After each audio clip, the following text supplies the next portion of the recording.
Bonjour et bienvenue dans notre découverte des trésors bibliques. Aujourd'hui, nous allons poursuivre l'histoire du fils indigne revenu chez son père, car nous ne l'avions pas terminé la dernière fois. En effet, comme nous l'avons lu au début de l'histoire, le père a 2 fils à qui il a partagé son héritage, bien avant sa mort. Le cadet a mené la grande vie avec sa part, puis ayant tout dépensé, il est tombé dans la détresse et a fini par retourner humblement vers son père. Celui-ci l'a accueilli à bras ouverts et a fêté son retour. Mais pendant cela, qu'est devenu le frère aîné? Qu'a-t-il fait de sa part d'héritage? Peux-tu, Jean-Daniel, nous lire l'histoire dans l'évangile de Luc, chapitre 15, versets 25 à 32? Eh bien la voici. L'histoire du fils cadet se terminait par la fête que le père donne pour ses retrouvailles. Voici comment elle se poursuit. Je lis. Or, le fils aîné était dans les champs. Lorsqu'il revint et s'approcha de la maison, il entendit de la musique et des danses.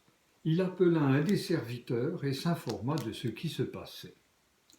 Ce dernier lui dit « Ton frère est de retour, et parce qu'il lui a été rendu en bonne santé, ton père a tué le veau gras. » Le fils aîné se mit en colère et ne voulut pas entrer. Mais pourquoi cette colère? Ce fils aîné aurait pu se réjouir du retour de son frère cadet. Il est donc jaloux de lui, parce qu'il est fêté par le père. Dans cette famille, comme dans beaucoup des nôtres, les relations fraternelles ne sont pas au top, ne sont pas simples, elles sont souvent conflictuelles. Et c'est ce qui se passe lorsque chacun pense à soi seulement. Bien sûr. Comment va réagir le père de famille? Eh bien, reprenons la lecture. Son père sortit pour l'y inviter à la fête. Alors le fils aîné répondit à son père. « Voici, il y a tant d'années que je te sers. Jamais je n'ai désobéi à tes ordres. Et à moi, jamais tu n'as donné de chevreau pour me réjouir avec mes amis. Mais quand ton fils que voilà est arrivé, celui qui a dévoré ton bien avec des prostituées, pour lui, tu as tué le veau gras. » Quel mauvais caractère manifeste ce fils aîné. Aucune affection pour son frère, qu'il méprise au point de ne pas le reconnaître comme son frère, mais seulement comme le fils indigne de son père. Mais ne l'est-il pas lui-même en reprochant à son père d'être bienveillant? De plus, il considère son père comme un maître qui donne des ordres et qu'il sert sans aucune joie. Alors, si tu le remarques, le père sort lui aussi à sa rencontre pour l'inviter à la fête. Oui, et voici ce que lui dit le père de nouveau dans le texte. « Toi, mon enfant, tu es toujours avec moi, et tout ce que j'ai est à toi.